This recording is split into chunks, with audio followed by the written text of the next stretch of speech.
Boa noite a todos. Boa Boa noite. noite a todos. É um prazer estar com vocês. Faz tempo, né? De vez em quando a gente precisa se apresentar para dizer que está vivo. Eu ainda estou vivo. Boa noite. Legal.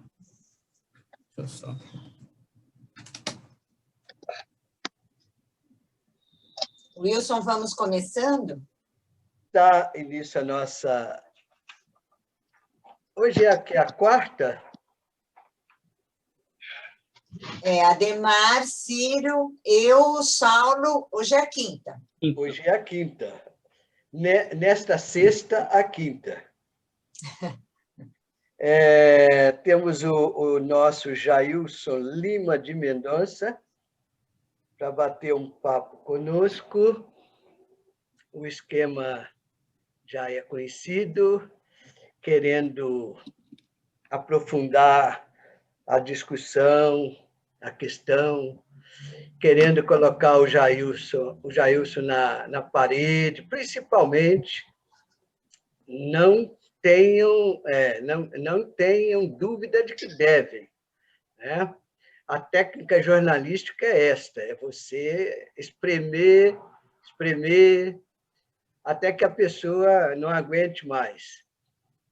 E nós vamos seguir na busca dessas histórias que nós sabemos que existem, mas que não temos ainda o domínio pleno delas. Eu estou gostando bastante desde a primeira, estou achando que nós vamos ter um excelente material e, desde já, agradeço a presença de todos e vou direto para a biografia do Jailson. O Jailson é casado com a Ana Cristina. Tem filho, Jailson? Não, não tem. Não tem. Mas é o segundo filho de 8. 8 irmãos. Pais sergipanos. Você nasceu cá já ou eles... Não, ou você tem também? Eu nasci aqui, eu sou o segundo, né? Minha irmã mais velha veio na barriga da minha mãe, lá de Sergipe, já. Tá certo. Advogado, contador, tecnólogo em processamentos de dados e projetista de instrumentação. Pós-graduado em ciência da computação e direito tributário. É atualmente profissional exercendo assessoria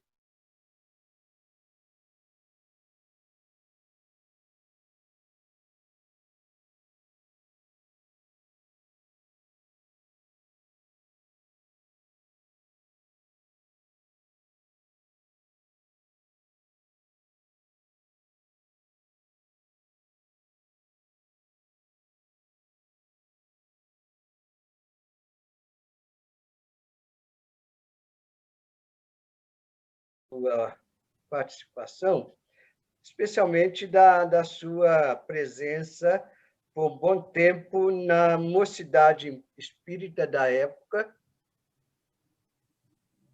Participou do Eurípides Barçanufo, do Fraternidade Espírita de Santos, de 81 a 86, no Ângelo Prado.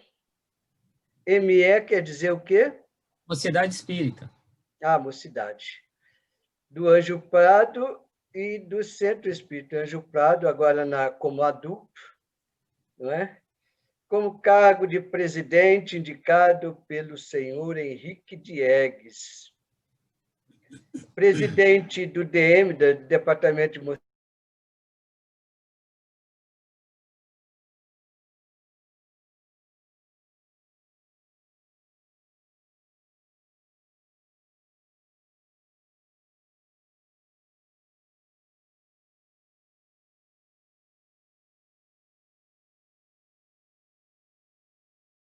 Sorocaba em 1983.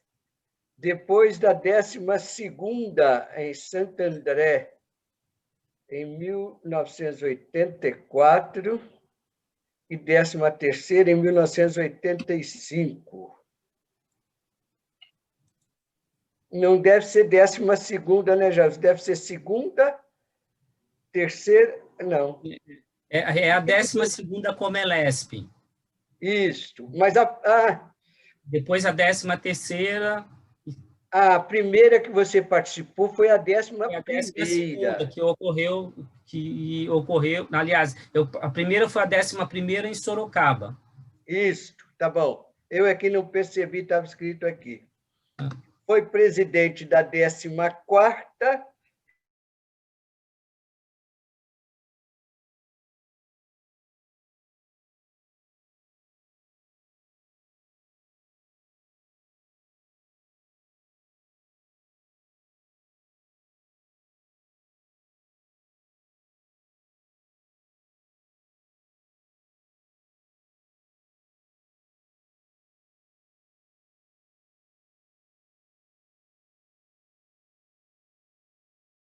Da CEPA em Buenos Aires, Porto Alegre, conferência regional, coordenação do Fórum Espírita do Livre Pensar da Baixada Santista em 2019.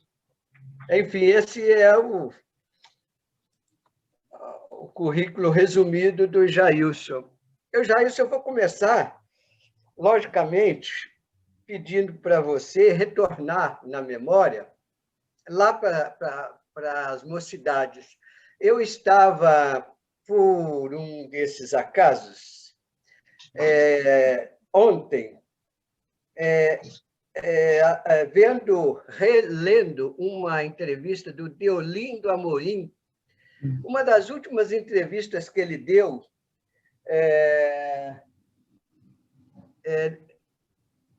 em outubro de 1982, no Jornal Espírita. O Jornal Espírita, na época, era feito pela LAC e era um jornal de banca, dirigido por o João Pascali.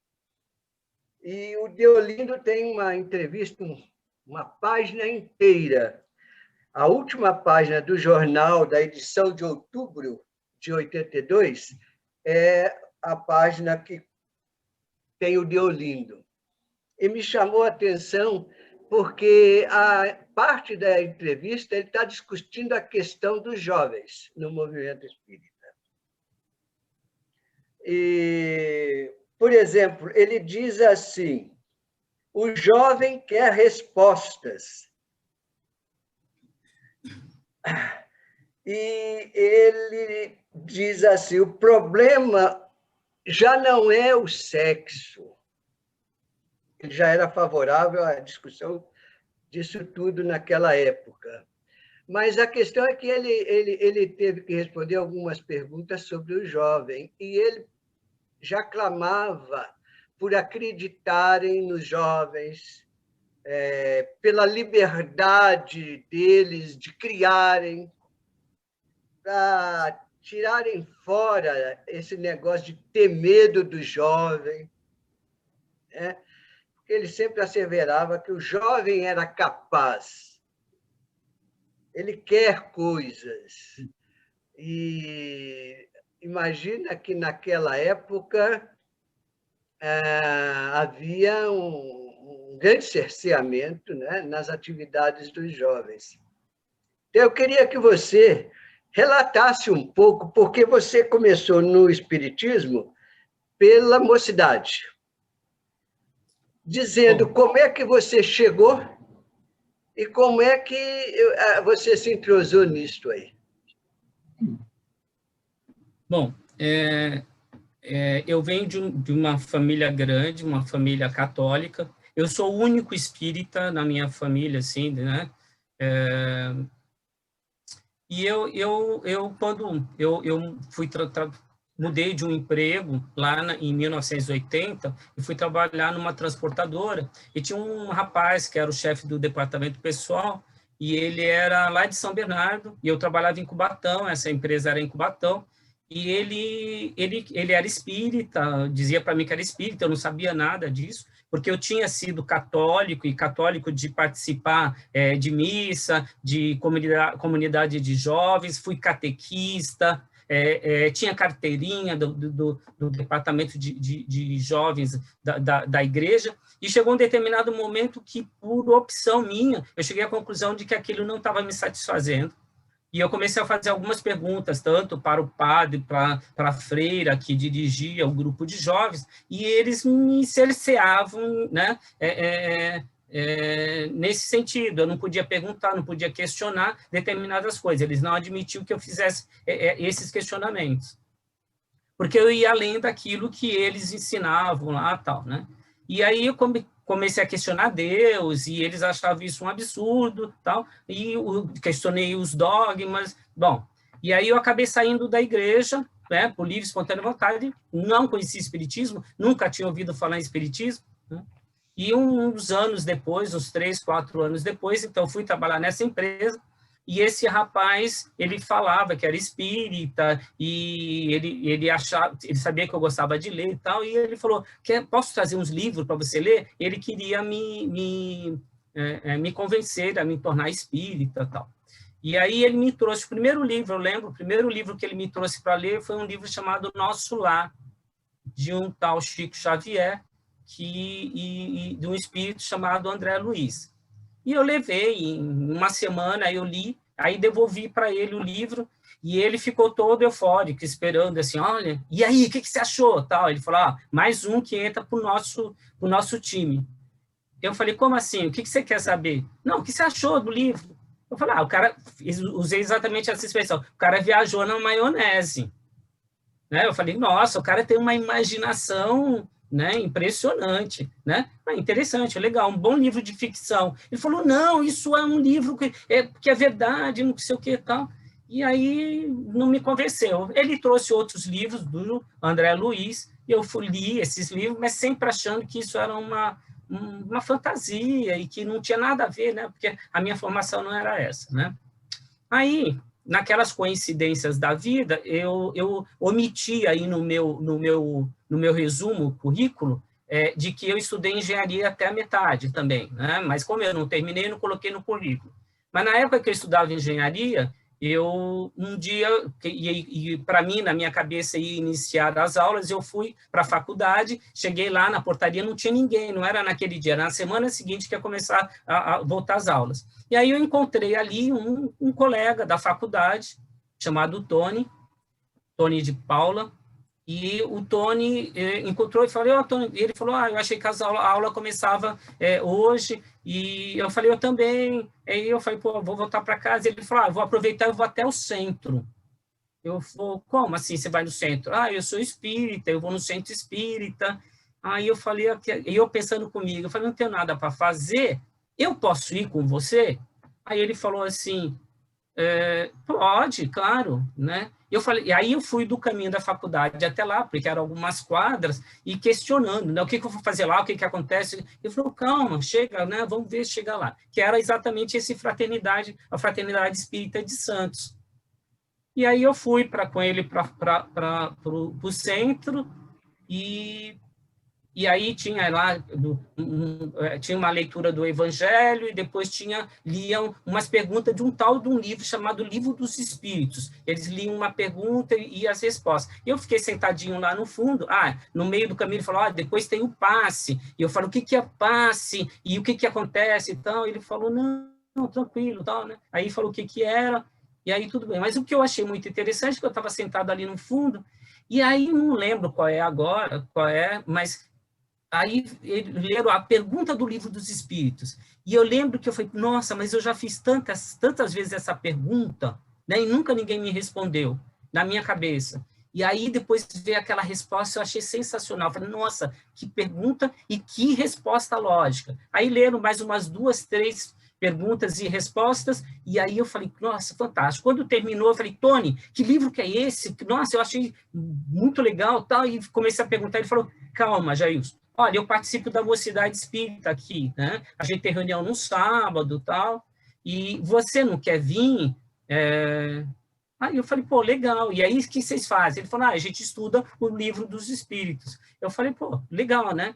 E aí eu combinei de encontrar com ele na casa dele, cheguei lá, ele já me deu daqueles livros de bolso, um livro dos espíritos, né? Me entregou, e fomos para a Mocidade. Né? E aí, a partir daí, eu fui e tal. Só que, assim, lá tinha um dirigente da Mocidade que era um adulto, um senhor, né?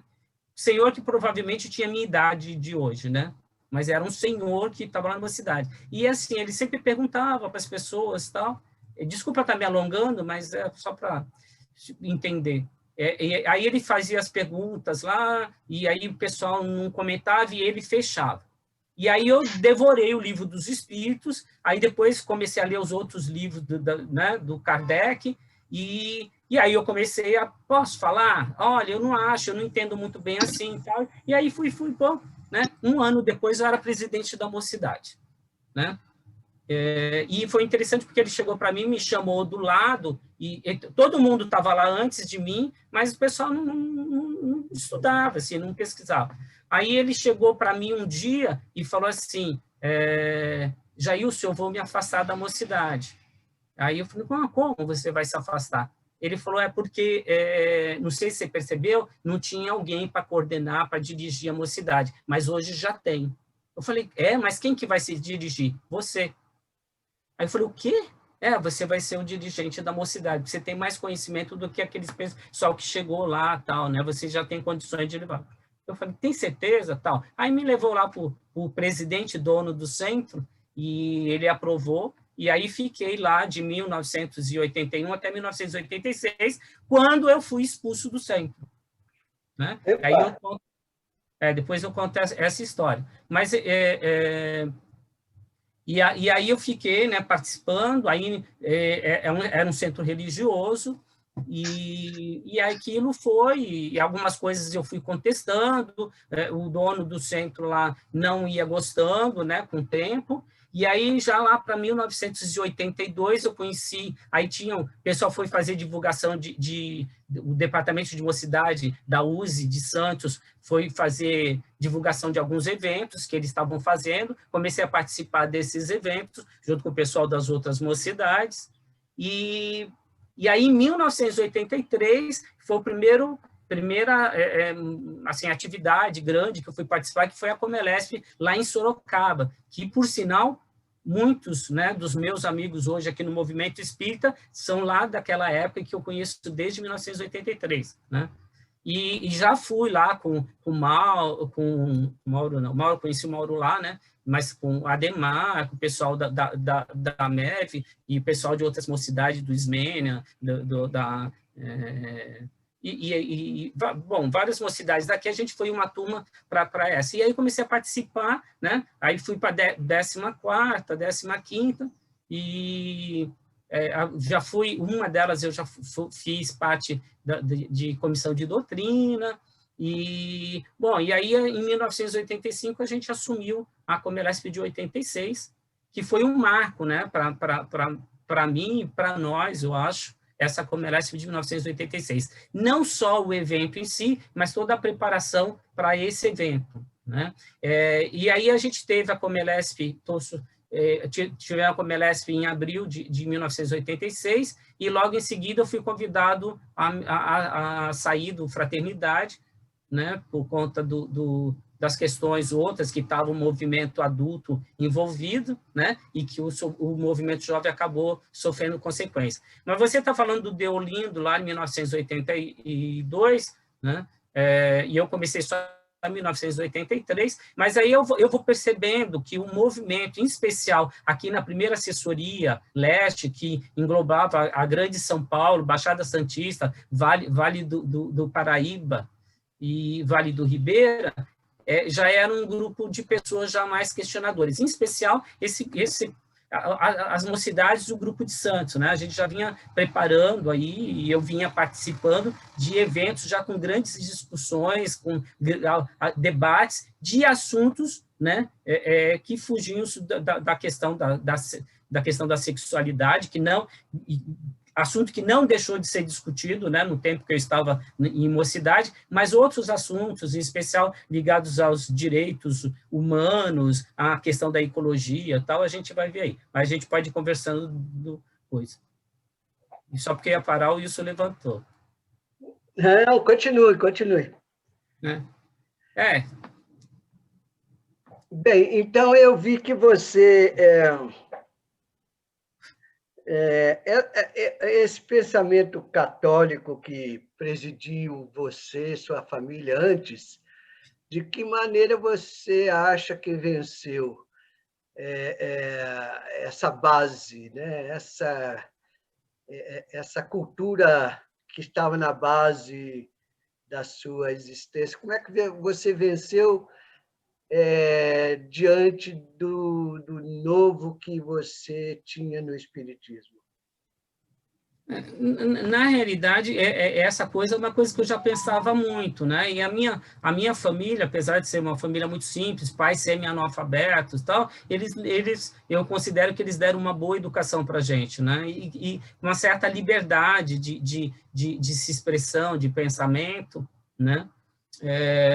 E aí isso fez com que eu já fosse questionando, né? Na realidade, eu lia outras coisas, eu sempre gostei muito de ler, e aí não conhecia o Espiritismo porque eu tinha a ideia, até então, de que o Espiritismo tinha a ver com, né, com Umbanda, Candomblé, Macumba, que eu misturava tudo, eu achava que tinha tudo a ver, né? E até aí, a partir daquele momento lá, é que eu comecei a entender de que era uma doutrina, que era uma filosofia, e que essa filosofia ela se enquadrava muito nos questionamentos que eu fazia, né?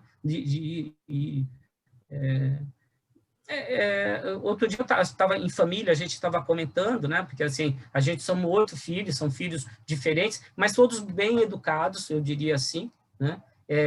Respeitosos, e eu acho que a gente já tinha essa base, uma base moral, e que não tinha a ver com a religião, né? Era uma base de comportamento, e aí eu fui, né? Levei, para mim não foi difícil, né?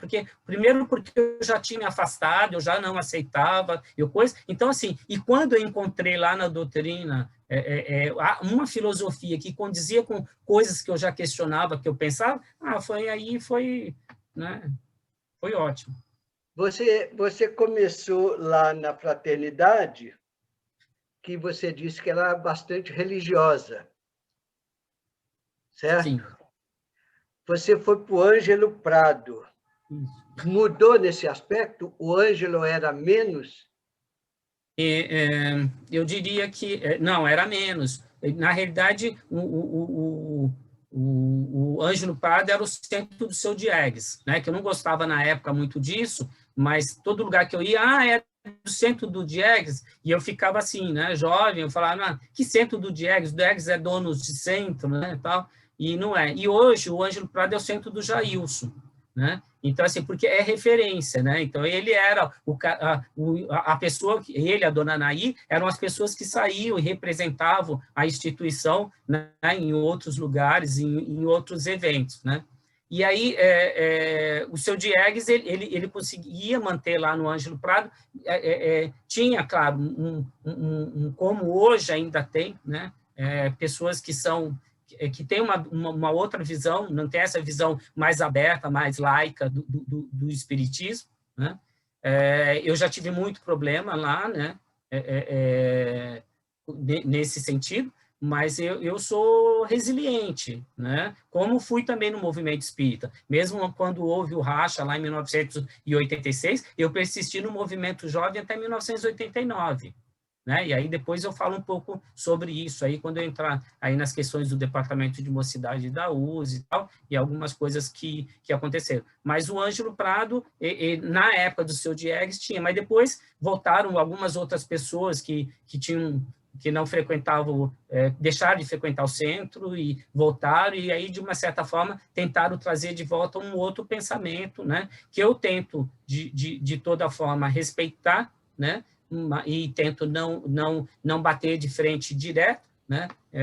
E aí, inclusive, a minha esposa fala, às vezes não era melhor você ir para um outro centro ou para uma outra coisa? Eu falei, não, lá é o meu lugar, porque lá eu faço diferença, né? E eu for um lugar onde todo mundo pensa que nem eu, ou tem o mesmo tipo de coisa tal, eu acho que eu não está contribuindo. Isso tem um pouco de ver com o meu modo de pensar o movimento espírita, né? Então, assim, eu acho que no momento em que você começa, não, vou me juntar com aqueles que pensam comigo, que faço, que só junto com esse, a gente não abre espaço, como eu não teria um aberto para mim, né? Se eu não me propusesse a entender, a dialogar. Isso leva tempo, demora, tem um desgaste e tal, mas que eu acho que é importante, né? Porque senão a gente vai sempre ficar com o mesmo grupo, falando com as mesmas pessoas, né? Eu penso um pouco dessa forma.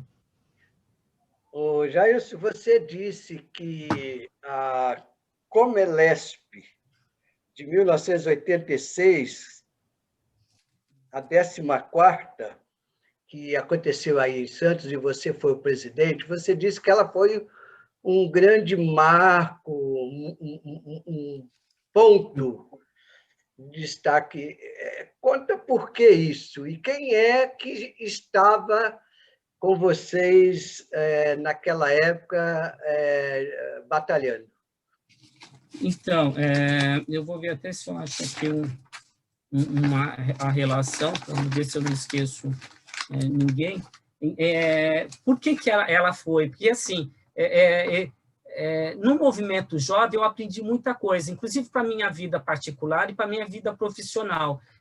Era um grupo de jovens, mas esses jovens, eles quando se propusiam a fazer alguma coisa, eles eram muito organizados, era tudo muito dividido, tinha as tarefas que eram dadas, a gente tinha as reuniões e era assim, cada um tinha que dar conta do seu, tinha cobrança, mas era cobrança pelo trabalho, né? E aí a gente vai vendo que nessa Comelesp, o grupo de apoio que a gente teve foi muito grande. E muitas das pessoas que trabalharam para a Comelesp, para a 14ª Comelesp, na realidade, esse trabalho ele não começa na 14ª, né? Ele já vem vindo de antes, né? Eu acho que ele vem lá, porque é um grupo que participou lá de Sorocaba, depois participou lá de Santo André, e depois eu vou até fazer um comentário sobre uma apresentação do Ciro num evento do DM, e uma coisa que ele falar lá que eu concordo bastante sobre a questão do relacionamento, de como o relacionamento das pessoas, dos indivíduos, dos espíritos, dos jovens, o relacionamento ele é importante para que alguma coisa aconteça, né? De como ele alavanca as coisas, né? Se eu quero fazer alguma coisa, ter um bom relacionamento, né? Você ter uma união entre essas pessoas ajuda muito a fazer com que as coisas aconteçam. Então, assim, eu tenho sido sempre... eu não sou o cara de escrever, porque eu não gosto de escrever, não tenho jeito para isso, não sou um cara que gosta de ficar... Né, faço as minhas palestras, tal, mas não sou o palestrante, né? Mas eu gosto dessa parte de organizar as coisas, de coordenar, né, atividades. E aí a gente... Com as primeiras Comelesp que eu participei, a gente foi aprendendo uma série de coisas, e quando a gente, quanto grupo de Santos, resolveu assumir a 14ª Comelesp, eu já era diretor do Departamento de Mocidade em Santos. Então, naturalmente, eu virei o presidente da Comelesp, porque eu já era o diretor do Departamento de Mocidades. Né? Eu já representava isso. Então, quando o grupo de Santos, do Departamento de Mocidades da USE de Santos, que nesse grupo nós tínhamos participando Ademar, Jonas, Betinho, Lívia,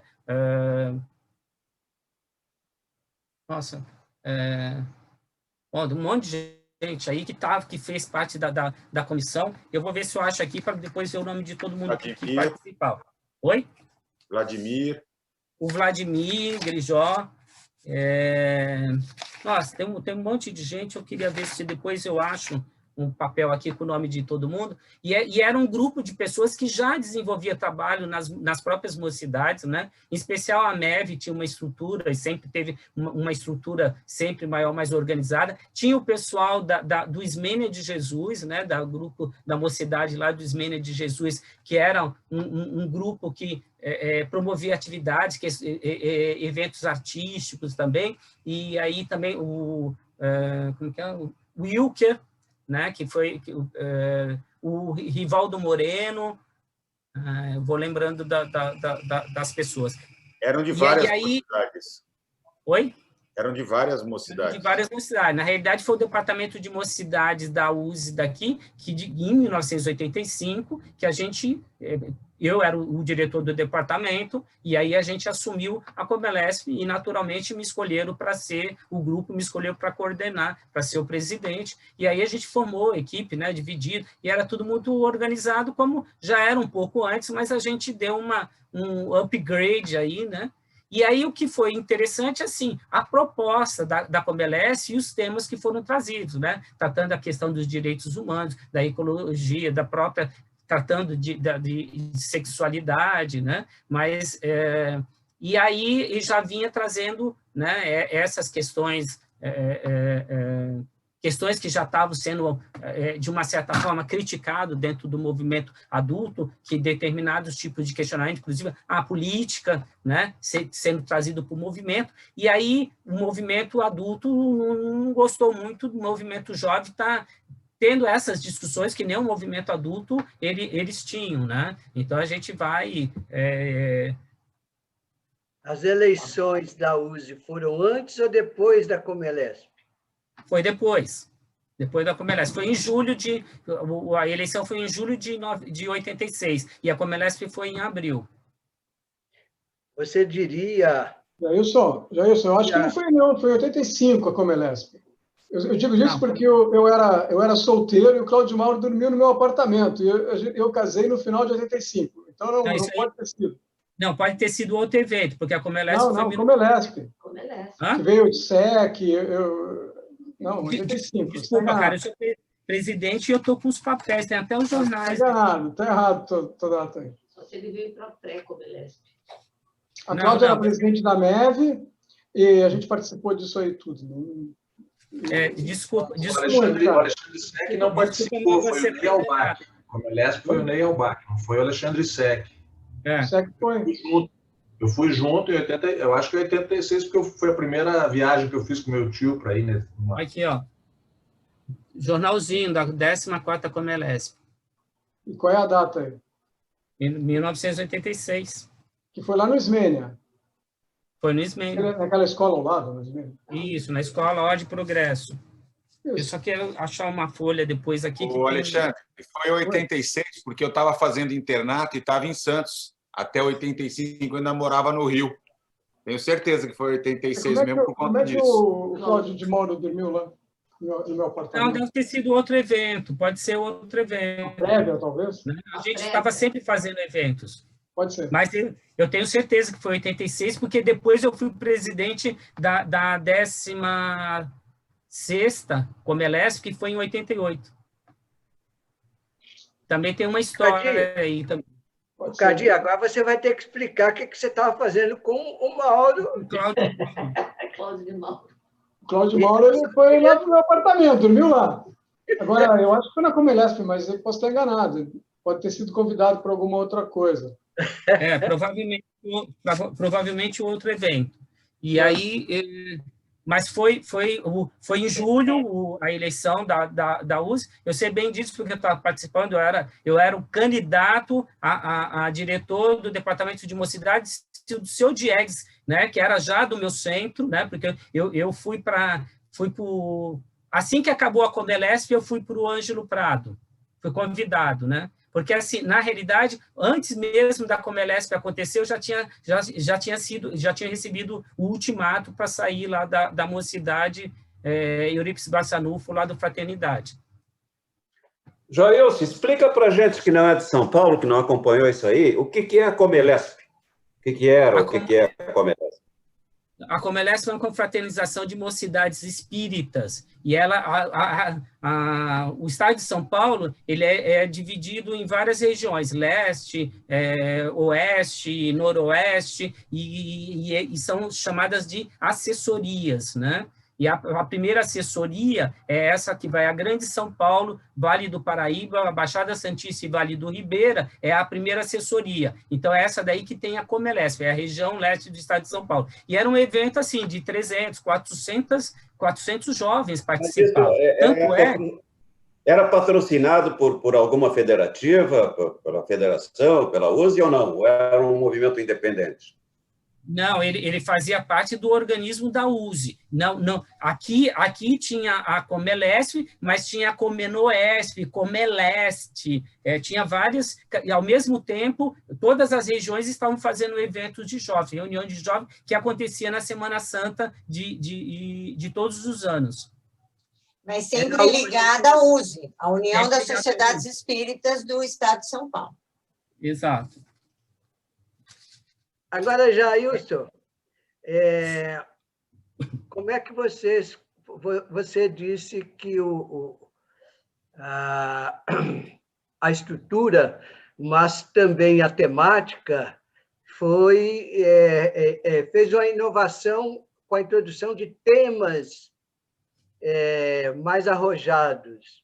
Uhum. Como é que foi a repercussão disto perante a USE, as lideranças, mas também e se isso aí acabou repercutindo em julho nas eleições? Não necessariamente a Comelesp em si, mas uma junção de coisas, né? A participação do grupo de Santos, daquele grupo ligado ao Jaci, né, que já propunha mudanças, né? Tinha a questão religiosa que estava sendo discutido, então tinha várias questões que já vinham sendo discutidas, em especial, eu diria, essa coisa já começou lá em 1985 e foi crescendo. Aliás, 85 não, até um pouco antes, né? Porque o Jaci já era convidado a participar de outros eventos, e mesmo o pessoal de Santos já tinha uma certa restrição, né, do pessoal. Eu lembro a gente viajava ao estado de São Paulo por causa do departamento de mocidade, e aí eu acabei acumulando algumas funções aí, né? Além de presidente da mocidade. Aí fui para o Ângelo Prado já, porque lá tinha uma mocidade no Ângelo Prado, em abril de 1986, quando o seu Diegues me convidou para fazer parte da mocidade, ela se chamava MEAL, Mocidade Espírita André Luiz. Aí, quando a gente entrou, a gente propôs de mudar o nome para Mocidade Espírita Ângelo Prado, para ficar mais fácil de divulgar, porque tinha o próprio nome do centro, e a diretoria aprovou. Naquela época, o seu Diegues, ele tinha, a dona Anaí, tinha uma posição bastante firme, eram muito respeitados dentro do centro, né? Como até hoje são, e aí a gente conseguiu, aí fizemos essa mudança, só que eu já fui para lá porque a mocidade de lá estava capenga, estava muito fraquinha, e aí a turma da mocidade lá do Fraternidade, eu avisei para eles, pessoal, estou saindo, tal, não disse que eu tinha sido expulso, mas disse que por alguns motivos eu tinha que sair, depois eles ficaram sabendo o motivo,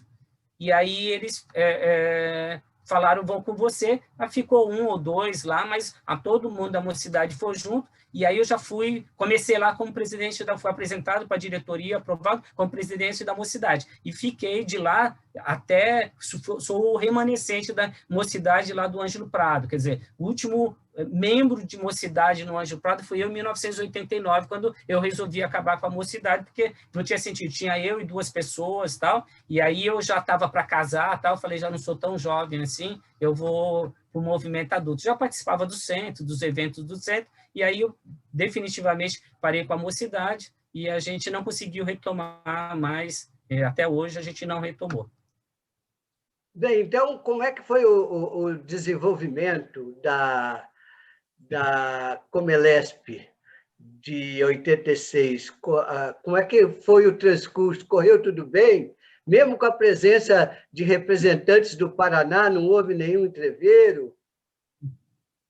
Não, então, a Comelesp, ela tinha prévias, né? Às vezes 2 ou 3 prévias que eram feitas nas outras regiões, era uma forma da gente divulgar o evento que ia acontecer e chamar os jovens para vir participar. Então, era um mini evento regional, né? Então, eu lembro, nós fomos lá para o Vale do Paraíba, fazer lá em Guaratinguetá, fazer uma prévia da 14ª Comelesp, e, nossa, nós fomos, eu diria assim, bastante, né? Vocês são lá de Santos, aquele grupo, aquela ideia mesmo, vocês que estão querendo tirar o Jesus do espiritismo, você... Já se falava naquela época? Oi? Já se falava nessa época? Então, isso é em 85. Né? Porque eu fui presidente, eu assumi a Comelesp de 86 em abril de 85. Então, a partir de abril de 85, a gente teve um ano aí para trabalhar. Então, durante o ano de 85, a gente teve 2 prévias. Uma foi lá em Guaratinguetá, a outra, se eu não me engano, foi em São Paulo, mas essa de Guaratinguetá especial foi, né? E aí... Foi pesado.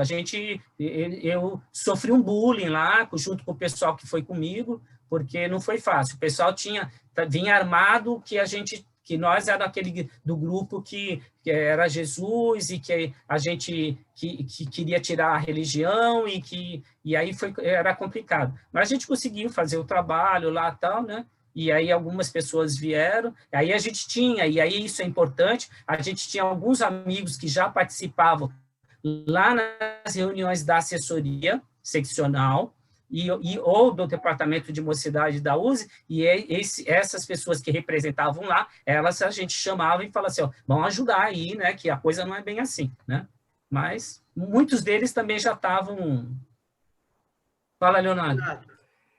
A gente que não conhece fica até curioso, né? Porque eu fico imaginando o evento lá na época, né? Era um evento de jovens e era exclusivamente de discussão de temas, não tinha outras atividades? E quanto tempo demorava? Só para a gente ter uma noção assim bem rápida de como funcionava o evento. Então, a Comelesp, você quer saber, o evento Comelesp, é isso? Então, o evento, na realidade, eram 3 dias, né? E aí tinha toda uma estrutura. Foi, por exemplo, a 14ª Comelesp, eu vou falar essa, mas as outras são similares. Foi feito numa escola chamada Ordem Progresso, do Centro Espírita Ismênia Jesus, que eles tinham essa escola, então eles cederam, era alojamento em sala de aula, o serviço militar aqui, a gente conseguiu colchões, né, que eles emprestaram colchões, e tinha ala separado para as mulheres e para os meninos e para as meninas, né? E aí ficava alojado lá, né? E aí a gente tinha vários departamentos e pessoas responsáveis. Tinha um grupo de pessoas responsáveis pelo alojamento, né? E tinha um coordenador, né? E esse coordenador, junto com essas pessoas, era responsável pelo alojamento. Tinha um grupo de pessoas que era responsável pela alimentação, porque a alimentação era feita lá, café da manhã, almoço, café da tarde e janta. Então, tinha um responsável e tinha as pessoas que cuidavam disso. Tinha um grupo de recreação, né? Na 14ª Comelesp, inclusive, foi a esposa do Ademar, né? A Rose, que era a coordenadora, e aí tinha eventos. O pessoal da MEV, eles tinham um grupo de teatro, eles fizeram uma apresentação, inclusive o Ademar era, não sei se vocês sabem, mas o Ademar era ator, né? Ele participou da peça, tá certo? E o Ademar é um grande jogador de bola, viu? Também, eu estudei com ele, pô, ele jogou muita bola, levei muito debaixo das pernas dele, viu?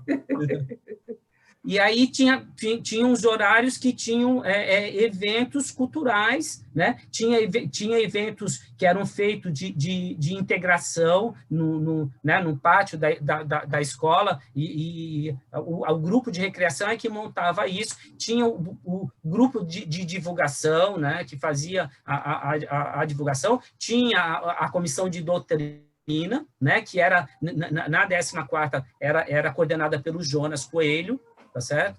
Que depois, junto com Ademaro, Roberto, mas quem foi formar o CPDOC, né? Então, a gente tinha, na realidade, a gente tinha um grupo de notáveis, eu vou dizer assim, né? Notáveis por quê? Porque são todos eles que participavam e que desenvolviam isso, são indivíduos que estão hoje aí, pessoas que já desenvolveram muitos temas, estão com livros, trabalhos, palestras, que está aí no nosso movimento e que é referência para a gente. Deu para entender, obrigado, viu?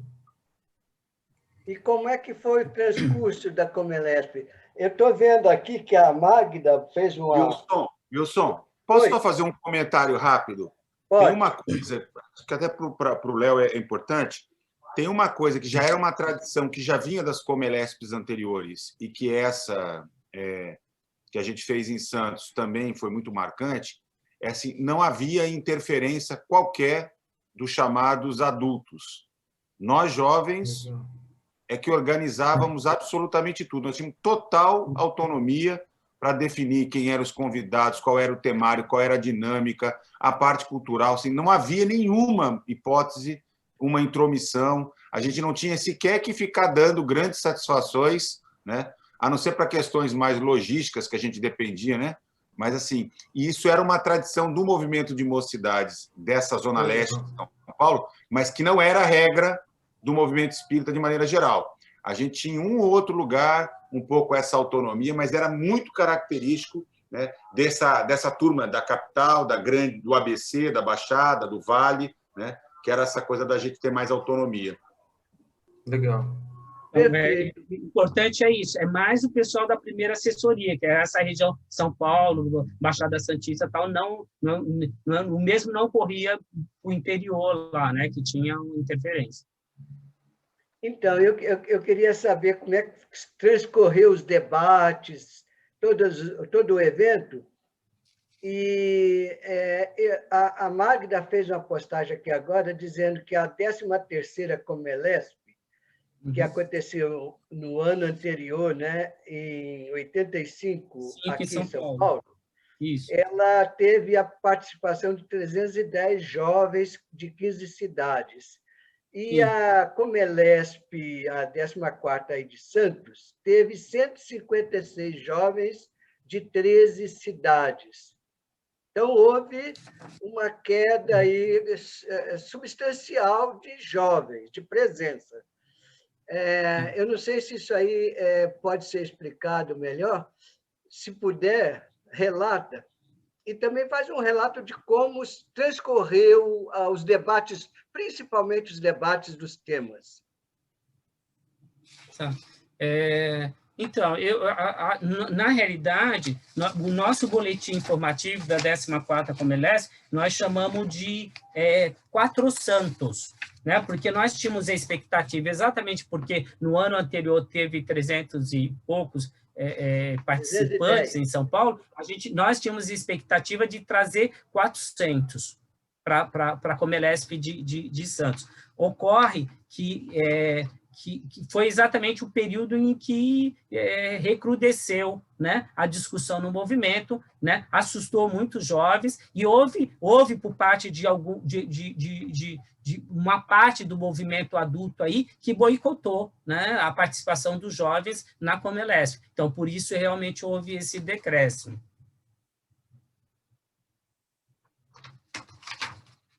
Em termos de participação e debate dos temas, como foi? Além disso, tu podia falar um pouquinho da organização, porque não era todo mundo numa sala, eram várias salas, né? Até pelo que eu me lembro. Inclusive, eram várias salas e ocorriam ao mesmo tempo, eram concomitantes. E aí o jovem ele tinha que escolher um temário e tinha que se inscrever para esse temário, né? Nós tivemos uma parte que foi teve apresentação e discussão pelos próprios jovens, inclusive o pessoal da comissão doutrinária, e depois a gente teve os painéis, né, de direitos humanos, de ecologia, de sexualidade. Eu estou até agora tentando procurar o papel aqui com todos esses dados, mas E aí a gente escolheu alguns nomes, inclusive a questão no direitos humanos aí, né? A gente trouxe o Dalmo Dallari, que na época ele era né, coisa. Eu lembro, eu fui buscar o Dalmo Dallari na casa dele em São Paulo, trouxe o Dalmo Dallari, depois fui levar o Dalmo Dallari na casa dele em São Paulo, né? E ele participou. Teve quem mais que teve? Ney, teve o Jaci. Me ajuda aí, gente, que eu tô. O Ademar, lá na primeira reunião que ele falou lá, ele falou um pouco, né, sobre isso aí, sobre a questão do temário. Sei, mas não houve grandes discussões, nada? Não houve? Grandes discussões, debates, concordância e discordância? Aqui, na realidade, aqui não, mas houve repercussão depois, né?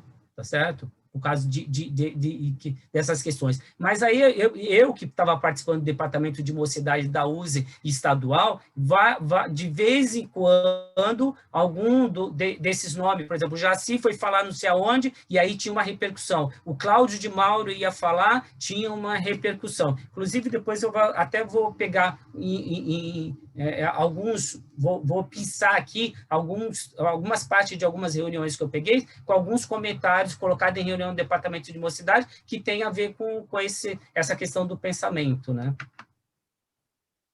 Perfeito, eu acho que a gente pode... Hein? Pode?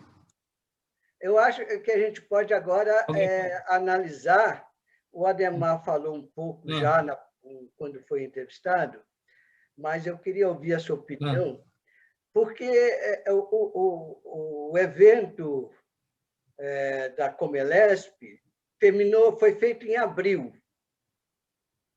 Isso. Maio, junho, julho. 3 meses depois, o grande evento da disputa na diretoria da USE. Isso. Então, eu posso passar, eu vou fazer esse tipo aqui numa forma cronológica, algumas coisas de reunião do Departamento de Mocidade da USE e que eu acho que é relevante para a gente, de informação. Pode ser? Pode. Então, a gente teve uma reunião no Departamento da USE, que foi realizada em julho de 85, foi ainda entre uma Comelesp e outra, e antes do coisa, tinha 40 jovens representando, né, e eu fui representando o Departamento de Mocidade de Santos e a 14ª Comelesp, né? E o convidado para essa reunião, tinha uma parte doutrinária sempre essas reuniões, e o convidado foi o Ciro Pirondi, né? E o Ciro Pirondi, ele falou sobre o movimento de unificação no estado de São Paulo, e ele tratou dos principais momentos históricos, né, do processo de unificação, e ele disse que, né, uma frase que eu acho muito, muito, muito importante, ele diz assim, que a maior eficácia da unificação está no fortalecimento do relacionamento humano entre os espíritas. Né? Então, é aquilo que eu falei lá anteriormente, que é fundamental essa questão do relacionamento, né, do respeito, para que a gente possa crescer e produzir alguma coisa. Né? E aí, nessa mesma reunião, foi feito esclarecimento sobre os fatos ocorridos lá na 13ª Comelesp, a de 85, lá em São Paulo. Nessa Comelesp de 85, né, houve um manifesto da 20ª UD com críticas sobre a confraternização. Né? Por quê? Porque foi feita uma moção em 1985, não sei se o Ademar, os outros vão lembrar, uma moção contra o Rustang, né? E aí essa moção era para ser colocada no jornal Unificação da USE e foi negado, né? E na reunião do Departamento de Mocidade foram explicar por que essa moção, né? Mas foi gerada uma moção contra o Rustang aí lá na Comelesp de São Paulo em 85. Lá em outubro de 1985, numa reunião do Departamento de Mocidade, que ocorreu lá em Ribeirão Preto, também fui lá representando o Departamento de Mocidade e a Comelesp, né? A parte doutrinária, o convidado foi o Cláudio de Mauro, e ele falou sobre ação social espírita, tá? Bom, nessa reunião a gente não teve muito problema. lá, depois, em janeiro de 86, houve problemas com Cláudio de Mauro, né? Lá em Presidente Prudente, né? Na reunião foi colocado, houve problema lá na apresentação que o Cláudio tinha feito, lá houve reclamação do movimento de lá quanto à apresentação do Cláudio de Mauro, que ocorreu lá em Presidente Prudente.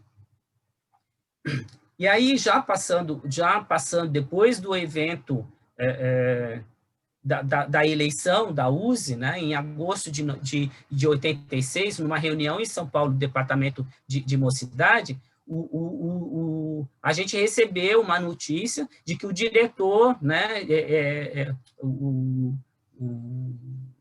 que a diretoria executiva da USE, que tinha sido eleita no dia 13 de julho de 1986, solicitou a permanência de todos os diretores até 13 de setembro de 86. O que queria dizer? Eles iam escolher quem seriam os diretores dos departamentos, né, de todos os departamentos, inclusive do departamento de mocidade, né? Então, aí não sei se vocês sabem, mas a pessoa que tinha sido escolhida para ser diretor do departamento de mocidade pelo grupo que ganhou foi o Fux, o Luiz Fux. E aí houve uma rebelião, né, no departamento, porque o Fux não era um cara que participava, ele não tinha uma participação no movimento, e aí houve uma repercussão. Tá? E aí a gente ficou meio a gente ficou sem o diretor, e eu continuava participando, representando o Santos, né? E aí, em março de 1987, numa reunião do Departamento de Mocidade, lá em Ribeirão Preto, né, o Joel, né, que foi escolhido, porque aí depois a gente tentou, o departamento em si se rebelou contra o nome escolhido pela USE, para o departamento, que era uma pessoa que não participava das nossas reuniões e tal, né? E aí a USE pediu para a direção da USE pediu que a gente apresentasse um grupo, né, uma chapa, para ver se eles aprovavam ou não, né? E a chapa que foi mandado para eles, né, depois de muita gente discutir, foi o Joel Barbosa de Oliveira como presidente, lá de Franca, eu como secretário administrativo, e o João Paulo Patrocínio e a Maria Lúcia lá, como secretários de doutrina. Os dois eram lá de Ribeirão Preto, né? Então, nessa reunião aí foi colocada essa história aí, o que tinha acontecido, né? Nesse período aí, 1987, eu saí como eu assumi como secretário administrativo do DMUS estadual, eu saí da primeira assessoria, eu era o assessor seccional, e o Almauri Gonçalves, lá de Jacareí, que assumiu no meu lugar. O secretário foi o César Bottiglione, lá de São Bernardo do Campo, e o adjunto Will Soares, lá de Osasco, né? E aí o Almauri, que estava assumindo como assessor seccional, ele relata, né, porque desde que teve aquela reunião em 1986 até essa reunião de 1987, né, a assessoria ficou praticamente se desfez, a assessoria daqui da região leste, né, porque houve discussões, parada, houve insatisfação, né, e aí houve um esfriamento do movimento jovem, né, e houve represália do movimento adulto, porque, como o Ademar disse, nós tínhamos autonomia, a gente queria fazer as coisas, a gente queria assumir as coisas, e toda vez que alguém do movimento adulto queria interferir e tal, a gente se rebelava, né? E realmente houve essa questão, né? E aí foram colocados cargos à disposição, né, contra a lá no caso do Fux, né, para a direção do departamento. As pessoas falaram que iam sair das direções se ele assumisse, se nós tivéssemos que realmente, de uma certa forma, ter assumido isso, né? Eu lembro, e aí eu consegui resgatar aqui, vocês estão me ouvindo? Sim. Então, eu consegui resgatar aqui uma carta de agosto de 1987, que é exatamente, a gente estava vivendo, começou a ter crise no movimento jovem, né? Aí, problema nas mocidades, e aí muitos dos dirigentes, que eram as pessoas que realmente levavam o movimento jovem e que tinham uma força grande, e não só no movimento jovem, porque esses jovens aí, eles já participavam do movimento adulto, já tinham uma participação, e com essa questão da eleição, e com a questão de querer impor determinadas coisas, né? Então, houve realmente uma coisa. E aí, eu já não era o assessor, né? Já estava entregando o cargo, mas pela assessoria, no final de entrega de cargo, eu escrevi uma carta e distribuí para todo mundo da assessoria leste, né? Pessoal das direções. E dizia o seguinte: Santos, agosto de 1987, companheiros e companheiras, o que é um movimento de unificação? Para que serve? Quem o faz? Acredito que muito se fala dele, mas pouco se faz por ele. Penso muitas vezes na fragilidade nossa quanto às barreiras a enfrentar. Criticamos e muitas vezes acomodamos, não participando das coisas diretamente ligadas aos nossos objetivos existenciais. Precisamos mudar muitas dessas coisas, mas precisamos falar, dizer como vemos ou como gostaríamos que fosse. Precisamos apresentar propostas, trocar ideias. É pela interação que nos estimulamos, seja pelo nome do movimento de unificação ou não. Sabemos o que queremos como espíritas? Estamos desestruturados, é verdade, mas a quem cabe a responsabilidade? Não sei se essa questão é relevante agora. Sei, todavia, que precisamos nos encontrar e nos organizar, dividindo responsabilidades e incentivando a participação de outros. Faço uma força. Gostaria de estar com vocês no dia 30 de agosto para trocarmos ideias sobre a nossa assessoria, conselhos regionais espíritas, departamentos de mocidades e principalmente sobre as mocidades espíritas. Sei também que contatará com os representantes de sua região para lá estar bem. Lá onde? Desculpem, em Santos, às 10 horas, no Centro Espírita Allan Kardec, na Rua Rio de Janeiro, 31, né? E nós faremos recepção na rodoviária. Então, nós convocamos uma reunião lá no Allan Kardec, né?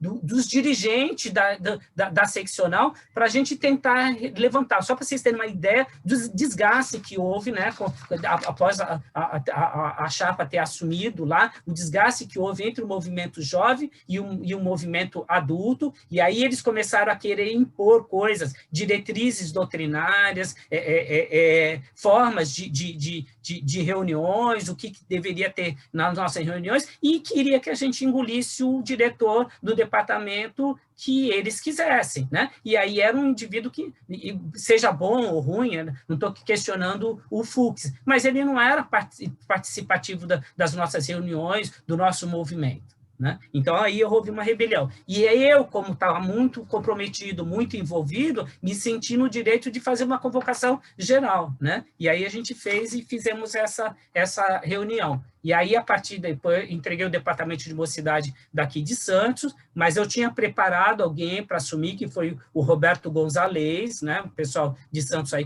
conhece o espanhol, né? Ele assumiu, começou a participar das reuniões junto comigo. Quando eu entreguei tudo, em 1989, e aí eu fiquei um tempo afastado, né? Eu tinha preparado, né? Tinha deixado gente aqui na assessoria, né? Tinha amizade com o pessoal, mantive alguns contatos, e até hoje eu tenho contato com algumas dessas pessoas aí que participavam do movimento. Interessante, não é? Deixa eu fazer um comentário, Wilson. Posso? Fazer um comentário rápido? Diga lá. Hoje é uma pessoa, inclusive, com quem eu me dou muito bem, mas, na época, o Fux era visto como representante do Correio Fraterno do ABC, que se contrapunha à turma que era ligada ao Espiritismo e Unificação. Então, assim, por baixo dessa discussão, ainda tinha uma vinculação, né, que se dava na disputa que estava rolando no movimento maior, mas era muito nítido isso, né? Correio Fraterno versus Espiritismo e Unificação, né? Que era o nosso grande canal de comunicação fora, né, Alexandre? O Ideal Jovem, que era o jornalzinho da mocidade, aquela coisa que a gente tinha. Não tinha circulação. Mas o que tinha a favor do Fux é que ele era contra o Rustem, né? Então ele não era tão afastado da gente, né? Não.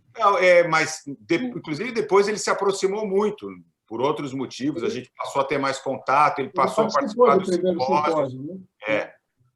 Uma pessoa que, inclusive, muito inteligente e tal, mas naquele momento era isso, ele vinha, era já a acomodação das forças, né, que se enunciavam também no movimento de mocidade, onde a gente era muito forte, né?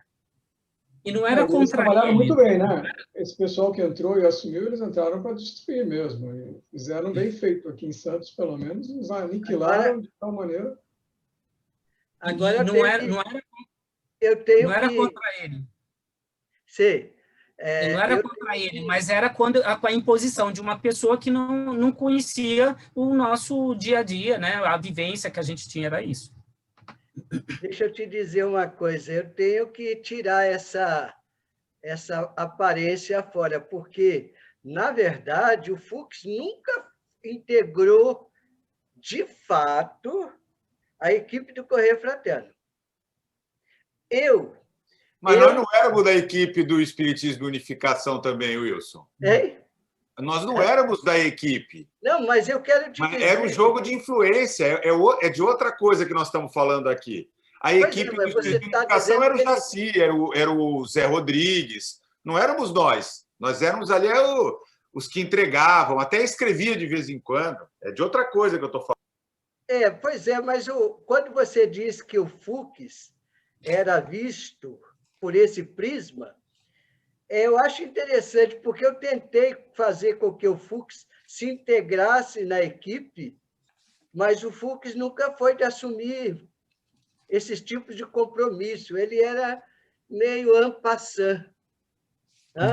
Então, eu acho estranho que ele possa ter sido visto dessa maneira. Mas tudo bem, é bom porque a gente vai descobrindo as coisas conforme as conversas vão acontecendo. Você concorda comigo, Jailson? Oi? Sim. Você concorda com essa minha avaliação? Sim, sim. Muito bem. Tem mais alguém que queira falar aí? Só mais uma coisa sobre o Fux, é que quando a gente fez aquele congresso lá antes de tudo isso, né, foi em 85, eu imagino, né, o congresso da USE, o Fux, como ele falou contra o Rustem, ele também foi visto por aquele movimento todo como um cara mais alinhado com as ideias do grupo de Santos, né? Mas mesmo assim eu não sabia desse detalhe, viu, Jair, que iam colocá-lo como chefe do departamento de mocidades, né? Bom, eu trouxe uma novidade. Que bom saber. Ele não chegou a assumir, chegou? Não assumiu, a gente se rebelou, e aí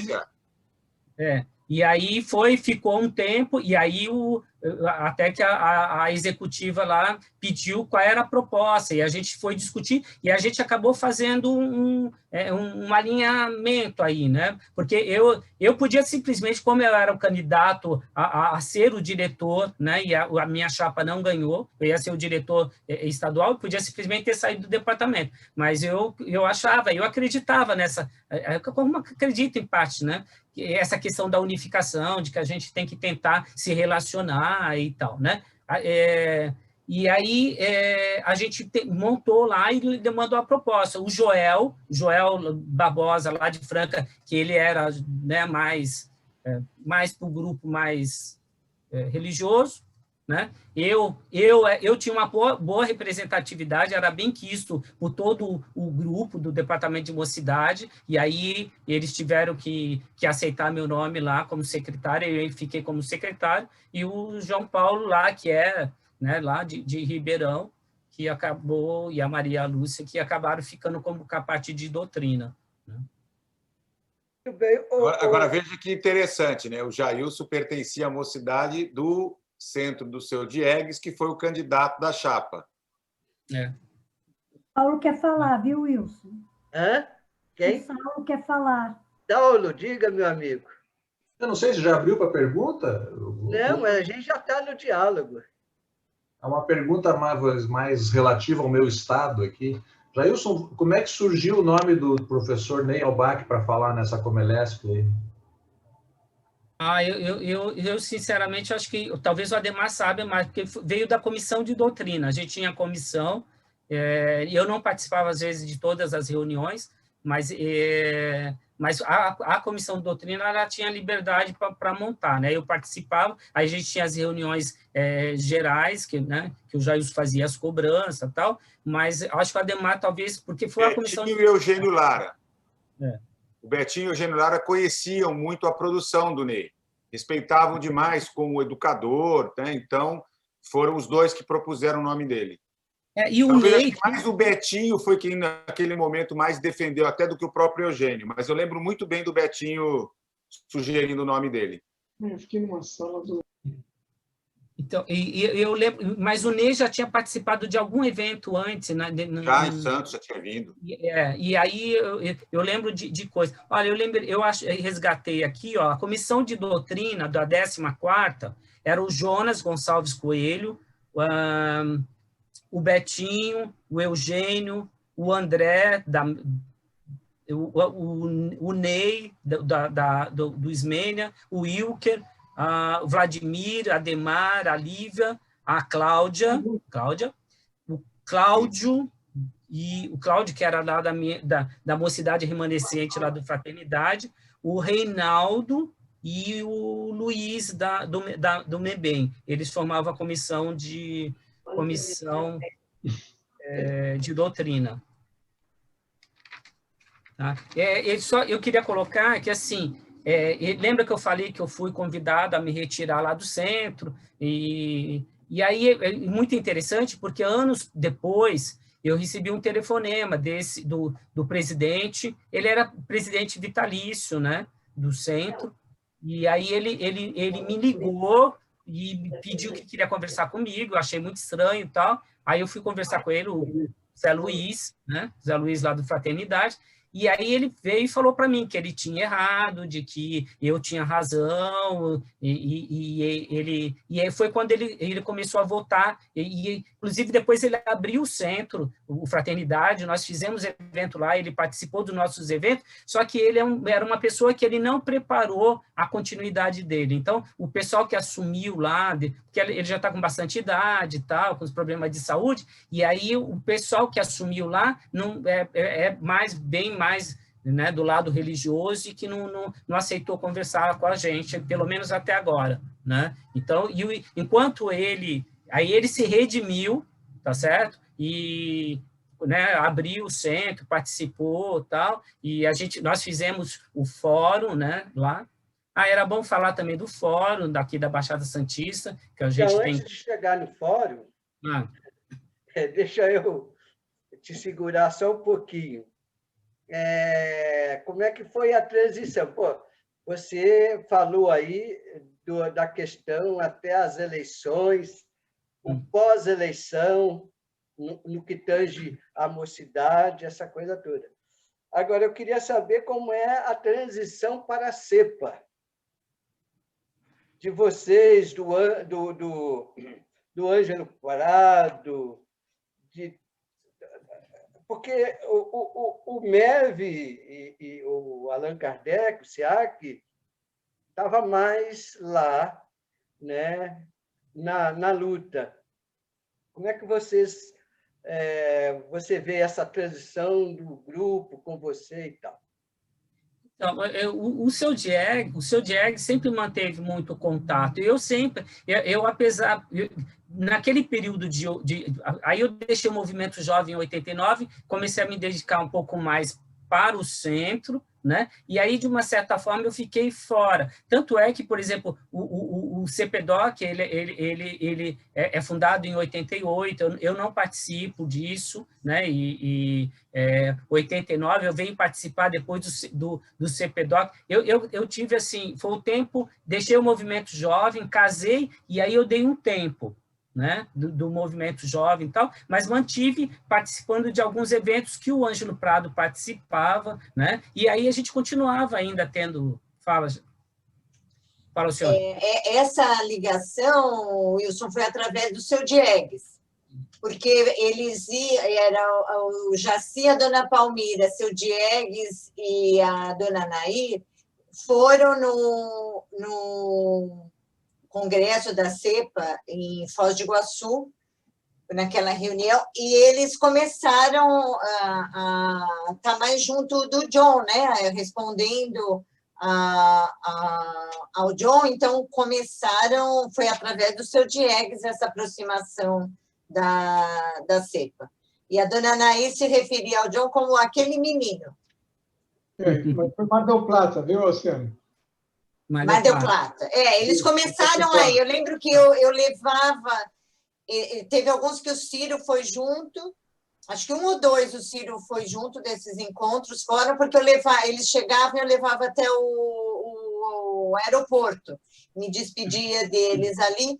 Então, foram alguns eventos que eles foram, os 5, depois os 4, até que a gente se organizou e depois fomos todos, aí foi uma grande delegação para Buenos Aires. E eu lembro também que eu acho que essa aproximação só vai acontecer depois da expulsão mesmo dos centros, ou seja, quando os centros se afastam aqui da USE, né? E aí, bom, a gente tem que estar ligado em alguma coisa. Então, aí o Allan Kardec, o Egídio estava aí, era presidente na época, vai aderir à CEPA, né? Cadê ele? Então, mas o próprio Jaci e o pessoal, não tinha nem CKS nessa época, eles faziam algum evento lá, eu lembro de eventos que ocorreram aí no La Veneranda, encontro de família, teve alguns eventos que ocorreram lá e que o Ângelo Prado, algumas pessoas do Ângelo Prado participou, eu não vou lembrar quais são todos os eventos, as datas aí que ocorreram, talvez dá para resgatar nos jornais. Mas houve alguns eventos que o centro participou, eu lembro de ter participado, Movimento Jovem, o último foi em 89, depois eu fui convidado para um encontro estadual, né, de dirigentes, que ocorreu lá em Bauru, em 1992, me convidaram para ser painelista, para falar, mas aí eu senti que era outro mundo, né? Estava muito diferente do que era. Sabe aquela impressão de que a gente estava participando de um grupo de jovens que faziam altas discussões, que sentavam e se discutia, e de repente você vai lá e eu estou com um grupo de jovens na minha frente e eles estão brincando, pareciam meio alienados das coisas, eu queria tratar de questões, aprofundar no assunto, e aí vinham umas brincadeirinhas, umas coisas assim, muito diferente assim da geração nossa lá, né, que a gente viveu e era um grupo, e aí esse grupo foi se juntando tal, e deu aí, né, a gente vê, né, os remanescentes e os resultados, né, que deu desse grupo de pessoas que participou naquela época lá desses eventos, né.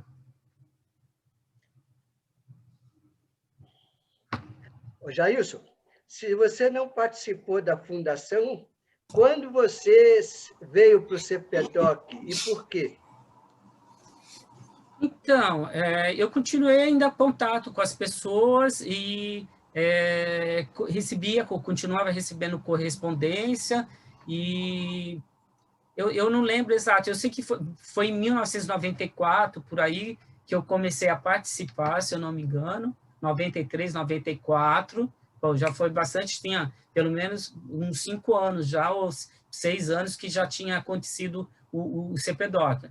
E aí a Marisol foi presidente, aí nós oficializamos, vamos dizer assim, institucionalizamos o CPDOC, né? Me arrependo um pouco disso, mas E aí... Mas era necessário, né? Naquele momento era necessário. E aí eu assumi como tesoureira, a Marisol era presidente, a secretária era... Não lembro o nome dela agora. Liliane. Liliane. Era Liliane, né? Liliane. E aí a gente foi... Aí, com o meu conhecimento, a gente montou um estatuto, tal, organizamos, e aí aquela coisa, institucionalizamos, virou uma instituição, o CPDOC, com a nossa gestão, quando eu entrei. Entrei logo que depois que eu entrei, devo ter entrado no começo de 94, eu não lembro exatamente, foi em 94. Certamente, porque em 95 eu lavrei a primeira ata do livro. Foi isso. Quando a gente... Aí, em 95, eu já fui fazer parte da diretoria do CPDOC, e aí, veja só, já fui para a diretoria, né? Mas eu nunca fui... O CPDOC, para mim, sempre foi uma fonte de conhecimento, porque... até porque depois abri escritório, e muito trabalho, tal, e muito pouco, até hoje, né? Ainda está meio complicado, para ficar estudando, trabalhando. Eu preciso de um outro sabático, né, e dar um tempo para poder ler, reler, estudar, né, eu acabo não tendo muito tempo, porque tem que estudar para trabalho, tem que fazer palestra, tem que cuidar do centro. Hoje, o Ângelo Prado, eu sou responsável por ele fisicamente e virtualmente, né, por causa da pandemia, e aí a gente... Jailson, boa noite. Boa noite. Boa noite. Prazer ver você aqui, viu? Em relação à juventude ainda, eu gostaria de saber de você, que eu estava até conversando com a Luciana, que parece que os anos quentes foram os anos de 85, 86, 87, 88. Pelo menos são por aí os anos quentes dessa juventude espírita. Década de 80. Década de 80. Eu queria fazer a seguinte pergunta para você. Até que ponto a abertura democrática que ocorria no Brasil naquele período influenciou os jovens espíritas desse momento histórico? Então, você sabe, tem tanta coisa, né? Então, a gente vai lembrar do INSASD, né? E que teve, e que o pessoal teve várias discussões. Deixa eu ver se eu acho aqui o período que essas coisas aconteceram. Deixa eu só ver aqui se eu tenho anotado. O primeiro INSASD, ele aconteceu em 1985 e foi aqui em Santos, né? Foi em 85 aqui em Santos. Depois, o segundo INSASD aconteceu em 87. Oi?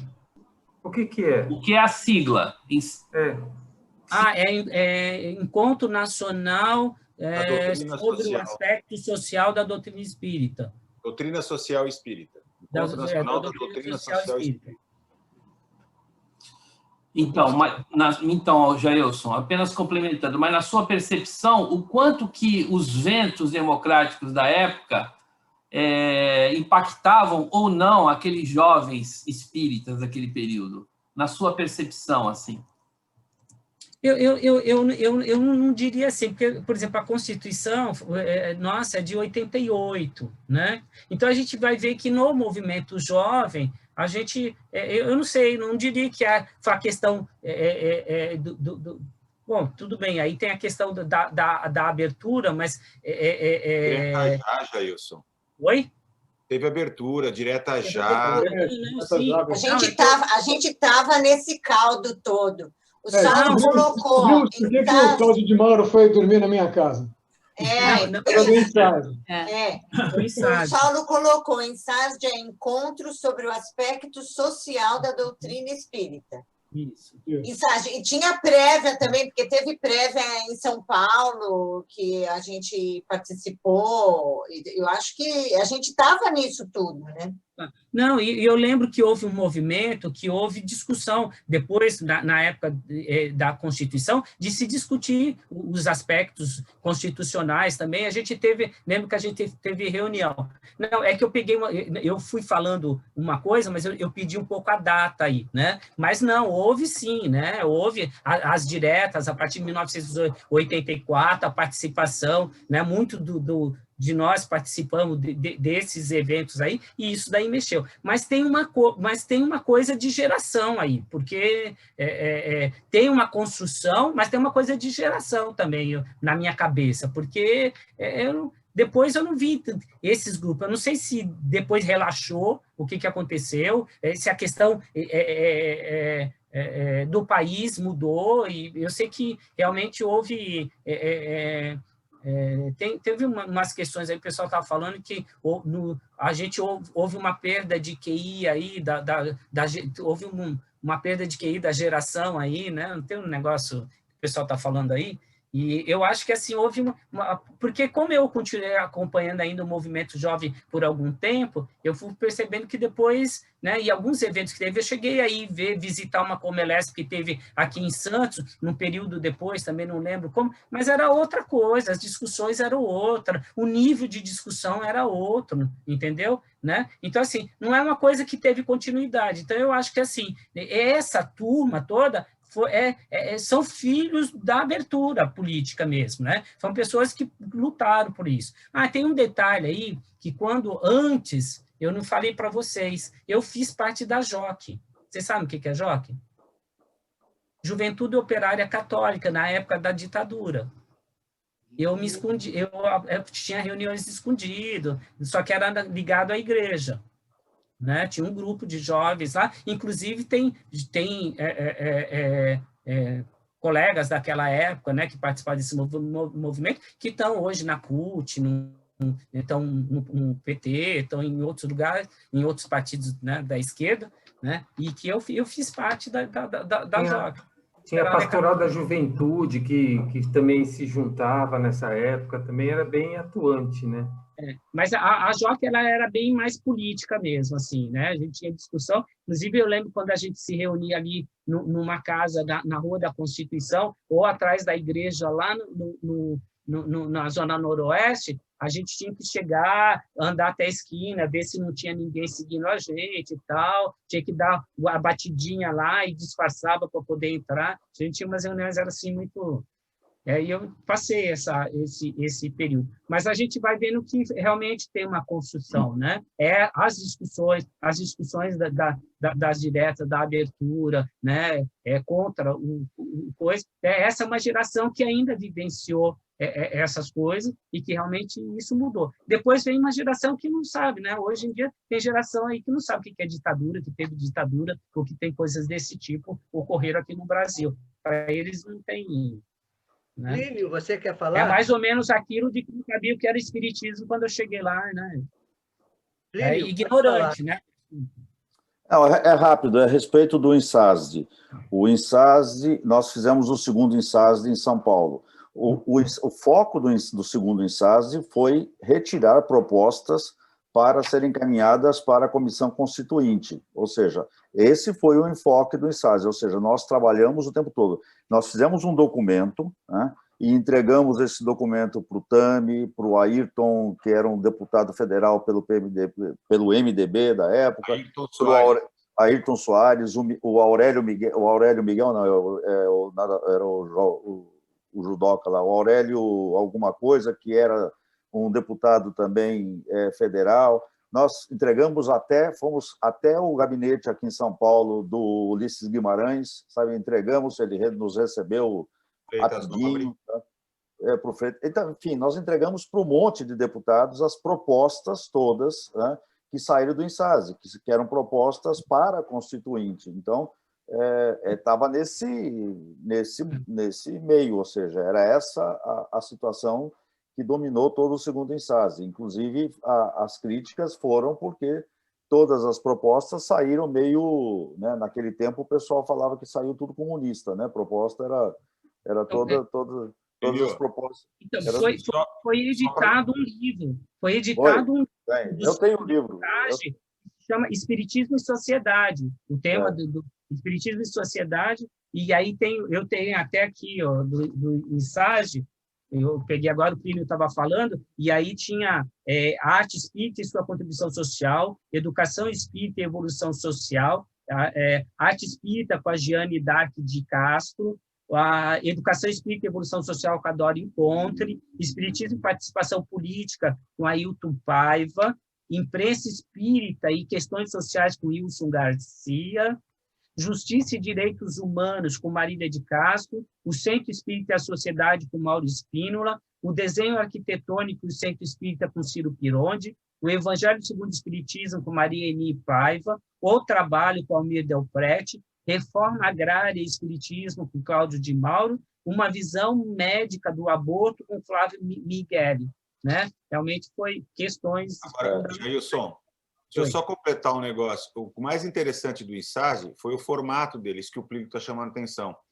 Porque, além dessas palestras que foram mobilizadoras, se dividiu em pequenos grupos e se seguiu um preceito que a Assembleia Nacional Constituinte tinha, que era o seguinte: quando você reunia os grupos e colhia as assinaturas, as propostas encaminhadas eram consideradas pela comissão de relatoria, que até foi coordenada por um grande advogado, um grande jurista, né, que era da representante da OAB, chamado Sérgio Cérvulo, que foi depois vice-prefeito de Santos e até hoje é nosso amigo. Ele está muito idoso, mas um velhinho muito lúcido. E uma das coisas que outro dia ele estava lembrando foi da surpresa, porque ele é um militante católico, né? O Sérgio Cérvulo, ligado à diocese, sempre foi ligado à CNBB, né?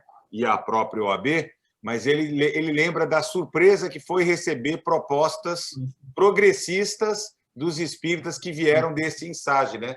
Todo certinho, com as assinaturas, tal, respondendo aqueles quesitos que significavam para elevar as propostas para serem consideradas na votação da Assembleia Constituinte. Muito bem. Jair, você quer falar sobre o fórum? Eu estou só agoniada com o horário, gente. Temos quantos minutos, Jair? Porque daqui a pouco já passamos. Daqui a pouco nós temos que bater panela, tá? Então, exatamente. Então, Jair, você quer terminar falando sobre o fórum? Não, então, eu queria... porque também um evento, e eu tenho coordenado aí nos últimos anos esse evento. É um evento que começou meio como Semana Espírita né, dos Laicos, né? E aí, lá também, né, produção do Jaci e tal, né?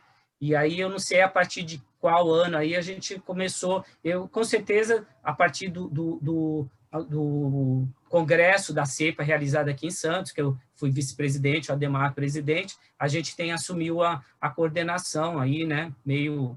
E é engraçado. O congresso foi em 2012. Jailson. Oi? O congresso foi em 2012. Sim, mas antes a gente já... Eu acho que eu já estava coordenando um pouco antes já. Jailson, eu acredito que um dos eventos precursores do fórum foi um evento chamado Expo Espírita, que foi feito ali num clube. No Sesc. Sesc, exatamente. Expo Espírita. Acho que teve 1 ou 2 eventos com esse nome. Então, ele tinha outros nomes, depois a gente passou a chamar do Fórum Espírita do... Todo ano tem briga, se é Fórum Espírita do Livre Pensar ou Fórum do Livre Pensar Espírita. Todo ano a gente discute. Fórum Espírita do Livre Pensar da Baixada Santista. E aí a gente tem esse é um evento que acontece em abril, né, aqui, todo ano, e é um espaço que a gente tem também aí de estar produzindo pensamento e tal, e é um trabalho que a gente, só estou citando porque a gente tem coordenado, mas com um grupo, né? E não vale só a pena, porque são assim, já 17, 17º? Não, o 14º, deixa eu ver, não tem. O 14º foi... 15º, né? Então, o 10... Deixa eu ver se eu anotei aqui. Então, 13 anos que a gente faz, porque a gente 2 anos fez 2.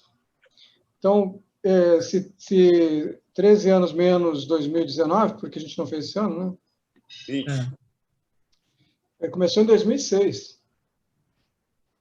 Eu sei, a gente ia fazer o 14º agora, a gente fez o 14º. Eu já sei, começou quando a gente começou a CEPA Brasil. que era Cepamigos, né? Começamos como Cepamigos, e dali a gente já, para não ficar só o encontro nacional cada 2 anos, que a gente ficava com saudades, então a gente começou com os fóruns. E o Fórum da Baixada Santista se manteve todo ano. Para fazer 2 anos, a gente fez 2 vezes. Desculpa, o nosso é antecessor, né? Nós começamos com o fórum, depois a CEPA começou a fazer fóruns regionais em outros lugares, mas o nosso já ocorria. Deixa eu só contar, posso só dar um pitaco nessa história? Sim. Porque é o seguinte, a Baixada foi o lugar onde a gente teve o maior número de adesões institucionais à CEPA. Nós chegamos a ter 9 instituições aderidas ou filiadas ou aderidas à CEPA, né? Um trabalho muito intenso que foi feito, né? Na gestão do Milton Medran, quando o Milton assume em 2000, já vinha num trabalho de aproximação com o John, mas aí a gente vai fazendo. E aí, quando a gente tem esse grupo grande de centros, a gente retoma uma tradição que, na verdade, a gente tinha desde a época da UME, da União Municipal Espírita, que a gente estava na USP, que era chamada de Semanas Espíritas. E aí, para não chamar de Semana Espírita, inclusive para não ter nenhum aspecto de concorrência, tal, a gente resolveu fazer em abril, né? E de lá para cá tem sido sempre, pelo menos tentado fazer, no mês de abril, esse fórum, e no segundo semestre a gente sempre fazia uma atividade em algum lugar mais aberto, né? Ou na universidade, ou no SESC, tal, que é isso que o Alexandre está chamando de segundo, porque em vários anos a gente fez num segundo semestre um segundo evento reunindo essas casas. Depois elas diminuíram um pouco, mas de alguma maneira continua sendo um espaço de encontro. Mas não era o fórum. O fórum sempre foi... O fórum era no primeiro semestre e esse evento era no segundo. Aí veio o John, veio o Milton. Eu vou fazer um levantamento na abertura, mas teve 2 anos, eu tenho certeza, mas depois que eu errei o ano o ano da Comelesp, eu vou olhar nos dados lá. Teve 2 anos em que a gente fez 2 fóruns mesmo, com este nome. Tá, eu vou depois eu passo para vocês uma notinha. Agora, Alexandre, o que a gente tinha era fórum da CEPA Brasil, da CEPA Amigos. Teve ano que a gente teve 4 fóruns, mas não em Santos. Além do de Santos, tivemos outros, né? Não sei se é isso também que pode estar. Pode ser, não sei. Porque eu lembro que a gente fazia o simpósio a cada 2 anos e o fórum todo ano, mas o fórum chegou a... Não era fórum, era encontro nacional. Encontro nacional. Não, eu sei, mas o fórum ele tem um número muito grande, ele não começou na mesma época, né? Nem na metade do tempo do simpósio, ele tem 15, por isso que ele teve 2 anos que foram 2, e eles foram numerados. Eu vou encontrar essa história e passo para vocês, para a gente ter o registro. Legal. Tá bom. Meus caros amigos e amigas, nós temos que... É um bom artigo na abertura, viu? A minha secretária está à minha direita aqui, olhando para mim fixamente. Então, eu quero passar para ela para o encerramento. Bom, pode fazer o encerramento, Wilson? Pode fazer. Então, primeiramente, Jailson, obrigado pela entrevista, foi ótimo. E mais importante, essa participação é como se fosse um quebra-cabeça que vai sendo montado em conjunto, porque cada um coloca um pouquinho. Lembrando o seguinte, pessoal, todo esse material, ele está no site do CPDOC Espírita, está no YouTube, CPDOC também Espírita, e a partir desse ano, através da Magda, ela vai tentar pegar esse material que vocês têm, que é o material ou fotos, ou digitalizações, ou vídeos. Então, ela vai fazer esse contato. Então, ela vai ver direitinho como é que ela vai fazer. Nosso site do CPDOC está com melhorias, está com cara nova, está com novidades. Então, acessem lá para ver direitinho. E lembrando também que temos a próxima, agora no dia 29, às 18 horas, com Mauro Espínola. Então, aguardo vocês também, tá bom? Um abraço aí a todos, uma boa noite. Obrigada, pessoal. Boa noite, obrigadão. Boa noite. Só para aproveitar que aqueles que escrevem, nós estamos pagando agora por centímetro coluna, viu? logo, pessoal. Tchau, gente. Tudo de bom. Tchau. Obrigado, gente. Tchau. Boa noite. Boa noite. Boa noite.